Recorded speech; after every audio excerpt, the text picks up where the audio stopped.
सगळ्यांनी उत्तर देण्याचा प्रयत्न करायचा. तुमच्या पुस्तकातच दिले. धूर कधी ती नाही सोडत. कोण नाही सोडत धूर ते लक्षात घ्या. पेट्रोल डिझेल नाही मागत. हवे तिथे ती घेऊन जाते. तुम्हाला जिथं कुठं जायचंय तिथं ती घेऊन जाऊ शकते.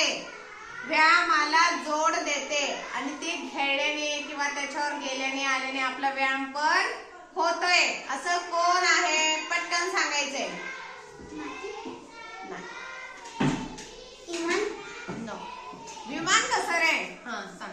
कागद. कागद नाही. पेट्रोल डिझेल मागत नाही, पण पेट्रोल डिझेल ज्याच्यात आपण टाकतो त्याच्यासारखीच दिसत असणार ती. इकडून तिकडे जाऊन घेऊन जाते. कोण घेऊन जाते? व्यायाम पण होतोय ते खेळण्याने. हा मृणाली. कोणती गाडी? तू काय सांगितलंय? हा कोण आहे? सायकल. पेट्रोल डिझेल मागते का? नाही. आणि सायकल खेळ